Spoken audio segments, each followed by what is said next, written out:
Si crees que el dolor de quedar viuda es lo peor que te puede pasar, es porque aún no has visto a tu propia hija midiendo los muebles de tu casa para venderlos.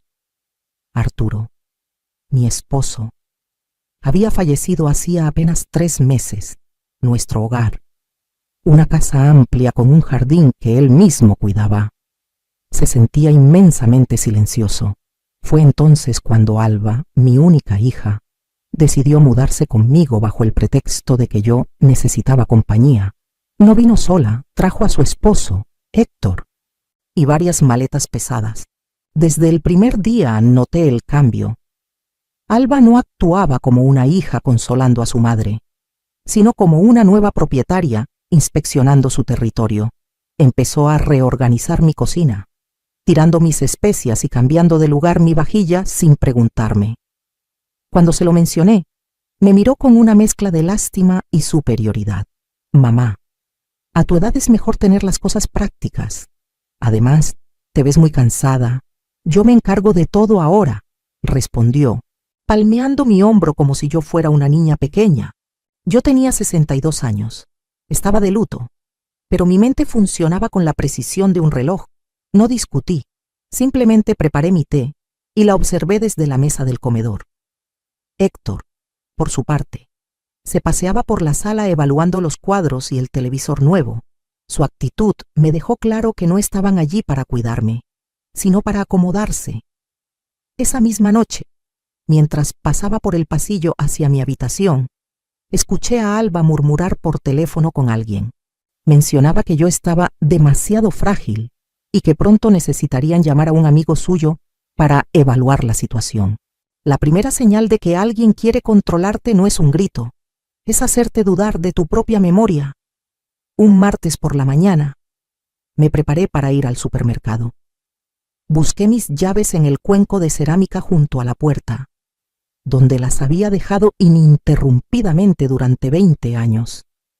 No estaban. Busqué en mi bolso, en los bolsillos de mi abrigo y en la cocina. Nada. Alba apareció en el pasillo con una taza de café, mirándome con falsa preocupación. ¿Qué buscas, mamá?, preguntó. Le expliqué lo de las llaves. Ella suspiró, caminó hacia la sala y, tras buscar un momento bajo los cojines del sofá, las sacó. Las dejaste aquí anoche. Mamá, tu memoria está empeorando muy rápido. Deberías dejar de salir sola. Es peligroso, sentenció, con un tono dulce que me heló la sangre. Yo sabía perfectamente que no me había sentado en ese sofá la noche anterior. En lugar de llorar o discutir para defender mi cordura, tomé las llaves de su mano. Asentí levemente y salí de la casa sin decir una palabra. No fui al supermercado. Fui directamente a mi sucursal bancaria. Llevaba años siendo clienta allí. Al sentarme con el gerente, pedí revisar los movimientos recientes. Me informó que el día anterior, mi hija se había presentado intentando obtener información sobre los fondos de mi cuenta conjunta con Arturo, alegando que yo estaba indispuesta. Fue en ese preciso instante cuando tomé mi primera decisión drástica, una que Alba no vería venir. El error más grande que cometió mi hija fue pensar que mi silencio era sumisión. Sentada en la oficina del banco, no hice un escándalo. Simplemente le pedí al gerente que eliminara cualquier autorización secundaria que Alba pudiera tener y transferí la mayor parte de mis ahorros a una nueva cuenta privada a mi nombre, en una institución diferente. Guardé los nuevos documentos en una caja de seguridad del mismo banco. Cuando regresé a casa, el ambiente estaba tenso. Héctor estaba sentado en mi sillón reclinable, esperándome. Jimena, estábamos hablando Alba y yo. Comenzó, usando ese tono corporativo que siempre me desagradó. Con la pensión de Arturo y el mantenimiento de esta casa, los gastos son complejos. Creemos que es mejor que yo tome el control de tus finanzas para que no te estreses. Lo miré fijamente, colgué mi abrigo y respondí con voz calmada. No será necesario, Héctor. Mis finanzas están perfectamente ordenadas. Alba se levantó de un salto. Mamá, ayer perdiste las llaves. No estás en condiciones de manejar dinero. Solo queremos protegerte. No me molesté en argumentar. Caminé hacia mi habitación, entré y, por primera vez, le puse seguro a la puerta. Esa tarde, contacté a un cerrajero de confianza y le pedí que instalara una cerradura con llave en la puerta de mi cuarto. Si querían jugar a tomar el control, yo empezaría a cerrarles las puertas, literalmente. Esa noche, escuché a Alba susurrarle a Héctor en el pasillo que mi comportamiento era errático y que debían acelerar sus planes. Quien te falta el respeto en tu casa, tarde o temprano intentará convertirte en su sirvienta. Al ver que no podían acceder a mi dinero, Alba y Héctor cambiaron de táctica. Decidieron que, si yo iba a vivir allí gratis, bajo su supuesto cuidado, debía ser útil. Un sábado por la mañana, bajé a la cocina y encontré a los dos sobrinos de Héctor, de 4 y 6 años, corriendo por la sala, manchando el sofá con chocolate. Alba estaba en la puerta, con su bolso colgado al hombro. Mamá, Héctor y yo tenemos un almuerzo muy importante. Los niños se quedan contigo un par de horas. Asegúrate de darles su medicina y no los dejes salir al patio, ordenó, sin siquiera esperar mi respuesta. Girando sobre sus talones para marcharse, no grité. No le pedí que volviera. Simplemente subí a mi habitación, tomé mi bolso, mi libro favorito y bajé las escaleras. Los niños me miraron. Les dejé un tazón con galletas en la mesa de centro. Tomé mi teléfono y llamé a la madre de los niños. Hola, tus hijos están en mi sala, pero yo voy de salida. Te sugiero que vengas por ellos o llames a Héctor. Luego, salí de mi propia casa, cerré con llave y me fui a una cafetería a disfrutar de un pastel de zanahoria. Mi teléfono sonó 15 veces en la siguiente hora. No contesté ninguna llamada. Cuando regresé a casa al atardecer, Alba estaba lívida en la puerta, a punto de estallar de furia. No necesitas un arma para defenderte de quienes quieren acorralarte. A veces, el simple botón de grabar en tu teléfono celular es más que suficiente. Después del incidente donde dejé a sus sobrinos solos, la reacción de Alba fue aplicar la ley del hielo. Durante 3 días seguidos, se paseó por la casa ignorando mi presencia, cerrando las puertas de los armarios con más fuerza de la necesaria y hablando con Héctor en susurros dramáticos cada vez que yo entraba a la cocina. Creía que ese ambiente hostil me quebraría y me haría pedir disculpas. Se equivocaba. Yo aprovechaba el silencio para leer en paz en el jardín. Sin embargo, al 4.º día, el silencio se rompió. Alba apareció en la sala de estar a media tarde, pero no venía sola. La acompañaba un hombre de traje gris, mal entallado, y un maletín de cuero desgastado que no me inspiró ninguna confianza. Mamá, este es el doctor Morales, anunció Alba, forzando una sonrisa que no le llegaba a los ojos. Es un especialista. Le pedí que viniera a charlar contigo sobre tu bienestar, porque últimamente te veo muy desorientada. El hombre ni siquiera esperó a que yo lo invitara a pasar. Se sentó directamente en el sofá frente a mí. Sacó una libreta y empezó a hacerme preguntas absurdas, diseñadas claramente para hacerme tropezar. Primero me preguntó en qué año estábamos. Luego cambió abruptamente de tema para cuestionarme sobre cuánto dinero gastaba en el supermercado. Y de inmediato me pidió que contara hacia atrás desde el 100 de 7 en 7. Su tono era condescendiente, tratándome como si yo fuera una niña pequeña que no entendía el mundo. Me di cuenta de inmediato de la jugada. Querían fabricar un documento que avalara una supuesta demencia o fragilidad mental para tomar el control de mis decisiones. Cualquier persona en mi lugar los habría echado a gritos. Pero perder los estribos era exactamente lo que ellos necesitaban para probar su punto, así que mantuve una calma absoluta. Fui la anfitriona perfecta, me levanté. Serví café con galletas y respondí a sus preguntas con frases cortas, educadas y totalmente neutrales. Lo que ni Alba ni el falso doctor notaron fue el movimiento de mi mano izquierda. Antes de servir el café, deslicé mi mano en el bolsillo de mi chaqueta de lana. Palpé la pantalla de mi teléfono y presioné el botón de la aplicación de notas de voz. Mi teléfono grabó cada palabra de esa entrevista amañada. cada pregunta tendenciosa del doctor y las intervenciones manipuladoras de mi hija. Al despedirse en el pasillo, observé por el reflejo del espejo del recibidor cómo el hombre le entregaba a Alba un sobre Manila a cambio de un fajo de billetes. El tiempo en esa casa se estaba agotando, y mi siguiente movimiento debía ser impecable. El mejor ataque contra quienes intentan encerrarte en un callejón sin salida es desaparecer de su tablero de juego mientras ellos miran hacia otro lado. A la mañana siguiente, Alba y Héctor dormían hasta tarde.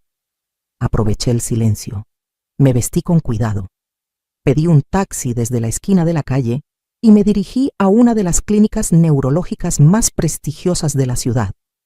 No iba a permitir que el papelucho comprado por mi hija dictara mi nivel de cordura. Pagué la consulta privada de mi propio bolsillo. La doctora Santamaría, una profesional de verdad, me sometió a 2 horas de pruebas exhaustivas. Me hicieron escáneres, pruebas de memoria a corto y largo plazo y evaluaciones de reflejos cognitivos. Al finalizar, me entregó un certificado médico oficial, sellado y firmado, que confirmaba que mi capacidad cognitiva, lucidez y toma de decisiones estaban en el percentil más alto para mi edad. Doblé el documento con cuidado y lo guardé en el compartimento secreto de mi bolso. Ese papel era mi escudo, pero yo necesitaba una fortaleza. Desde la clínica, caminé unas cuantas calles hasta una agencia inmobiliaria con la que había contactado el día anterior. Sabía que quedarse bajo el mismo techo que Alba y Héctor era insostenible. No quería pasar mis días escondiendo mis tarjetas de crédito o cerrando mi cuarto con llave. Tampoco iba a iniciar un drama familiar, pidiéndoles que se fueran para que se negaran y me hicieran la vida imposible. Fui práctica. Me mostraron 3 apartamentos y elegí el segundo, un lugar luminoso, seguro, en un edificio con conserje, las 24 horas y acceso restringido. Firmé el contrato de alquiler por 1 año y pagué 3 meses por adelantado. Durante las siguientes 2 semanas, me convertí en un fantasma eficiente dentro de mi propia casa, mientras Alba creía que yo pasaba las tardes deprimida viendo televisión en mi cuarto. Yo estaba empacando mi vida. Envolvía mis joyas y relojes de Arturo dentro de calcetines. Metía mis documentos importantes, escrituras y álbumes de fotos familiares en el fondo de bolsas de supermercado. Cada vez que salía a comprar pan o dar un paseo, llevaba una bolsa llena de mis cosas y la dejaba en mi nuevo apartamento. Nadie sospechó nada. La casa seguía pareciendo intacta. Los muebles estaban en su lugar, pero lo que realmente tenía valor ya no estaba allí. Solo necesitaba que Alba y Héctor me dejaran la casa sola por unas horas. Y esa oportunidad de oro se presentó en forma de una elegante boda fuera de la ciudad. Hay despedidas que se hacen con gritos y portazos, y otras que se ejecutan con la fría precisión de una mudanza programada. Llegó el viernes. Alba pasó toda la mañana quejándose del peinado que le habían hecho, mientras Héctor metía los trajes en el coche. Iban a una boda que los mantendría fuera hasta el domingo por la tarde, en el momento en que su coche dobló la esquina y los perdí de vista. Mi plan entró en su fase final. No esperé ni 5 minutos. Llamé a una pequeña empresa de mudanzas de confianza que había contratado días atrás. Llegaron en una furgoneta blanca y, bajo mis indicaciones directas, subieron solo lo que yo quería conservar: mi colchón ortopédico, la mecedora donde Arturo solía leer, mi ropa restante y un par de cuadros. Les tomó menos de 1 hora. No toqué el gran televisor nuevo de Héctor, ni los muebles de la sala que Alba había estado reordenando a su antojo. Les dejé las cosas materiales que tanto ansiaban controlar.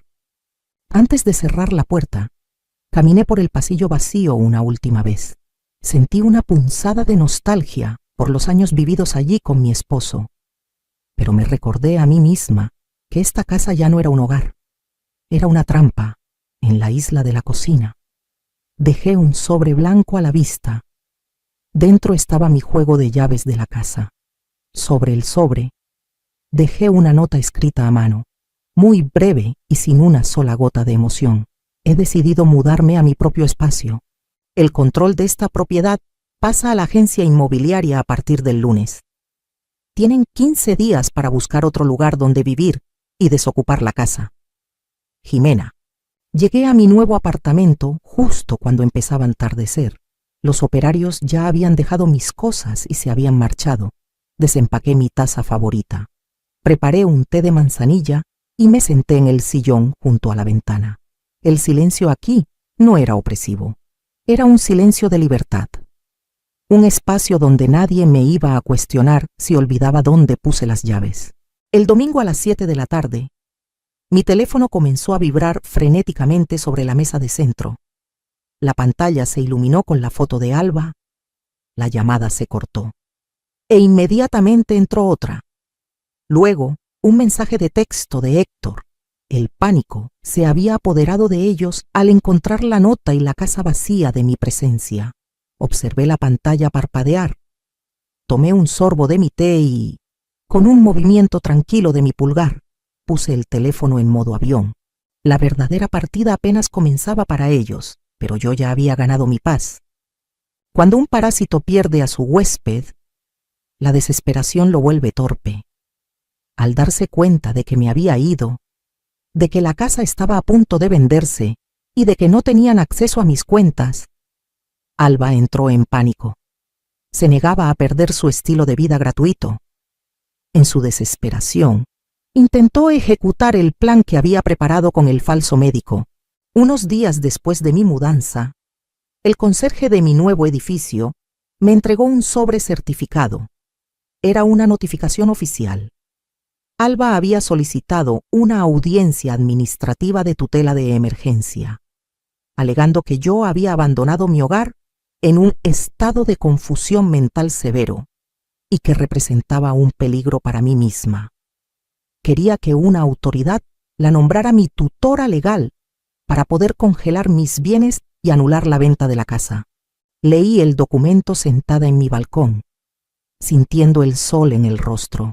Cualquier otra madre habría llorado ante semejante traición, pero yo solo sentí una fría claridad. No busqué un abogado desesperadamente. No llamé a Alba para suplicarle. Simplemente preparé mi carpeta con el certificado médico real, mis estados de cuenta y la grabación del supuesto doctor. Alba creía que podía usar el sistema en mi contra, confiando en que yo estaría asustada y sola. No sabía que me estaba dando la plataforma perfecta para cerrar este capítulo para siempre. Mi hija sonrió en la sala de audiencias, convencida de que esa noche yo dormiría en un pabellón psiquiátrico. Llegué temprano al edificio administrativo. Alba y Héctor ya estaban allí, sentados con actitud triunfal. Cuando entré, mi hija se inclinó hacia su esposo y, sin molestarse en bajar la voz, dijo: «Para esta noche estará en un pabellón psiquiátrico». Me miró con desdén, pensando que yo era la misma viuda rota a la que había intentado manipular meses atrás. Yo llevaba un traje sastre impecable y mi carpeta bajo el brazo. Caminé con paso firme y me senté en silencio. La puerta se abrió y entró el magistrado Vargas, el funcionario encargado de evaluar estas peticiones de tutela antes de que pasaran a un tribunal mayor. Vargas era un hombre de unos 50 años, de mirada estricta. Se sentó, acomodó sus gafas y tomó el expediente que Alba había presentado. Mientras leía la primera página, levantó la vista de forma rutinaria hacia mí. De repente, su expresión cambió. Abrió los ojos, se quitó las gafas y se inclinó hacia adelante. «Señora Alcázar», murmuró sorprendido. «¿Es usted?» La sonrisa arrogante de Alba se congeló en su rostro de inmediato. Lo que mi hija había olvidado convenientemente era que, antes de jubilarme para cuidar de Arturo, yo había sido la administradora jefa de la auditoría de ese mismo distrito durante 25 años. El magistrado Vargas me conocía perfectamente. «No necesitas vengarte de las personas codiciosas. Basta con quitarles lo que más desean. Magistrado Vargas, es un gusto saludarlo de nuevo», respondí con cortesía. Alba y Héctor intercambiaron miradas de auténtico terror. Alba intentó hablar. «Señor, mi madre está enferma, está confundida». El magistrado la interrumpió con un gesto de la mano. Señorita, conozco a la señora Alcázar desde hace 2 décadas. Su mente es más brillante que la de muchos aquí. Sin perder el tiempo, me levanté y entregué mi carpeta. Señoría, aquí presento una evaluación neurológica completa y reciente de la Clínica Central, que desmiente el dudoso reporte firmado por un médico que ni siquiera me examinó correctamente. Además, adjunto los comprobantes de que he asegurado mis finanzas por mi propia cuenta. Vargas revisó los documentos reales en menos de 2 minutos. Cerró la carpeta de Alba de un golpe seco. Petición denegada por absoluta falta de fundamentos, sentenció, mirando a mi hija con severidad. Antes de salir, me detuve frente a Alba. Estaba pálida, temblando. Saqué de mi bolso la notificación final de la inmobiliaria. La casa ya tiene comprador. El plazo de 15 días para desocupar sigue en pie. Si no sacan sus cosas, la agencia las pondrá en la calle. No le di tiempo a responder. Me di la vuelta y salí del edificio. No hubo gritos ni escenas dramáticas. Caminé hacia la calle. Respiré el aire fresco de la ciudad y me dirigí a mi nuevo hogar. Estaba sola, sí, pero por primera vez me sentía verdaderamente invencible. A veces, crecemos creyendo que el amor de madre significa aguantarlo todo, que debemos sacrificar nuestra paz o incomodarnos con tal de mantener a la familia unida. Sin embargo, la lección más dura y liberadora que aprendí es que el respeto no se mendiga, ni siquiera a tus propios hijos.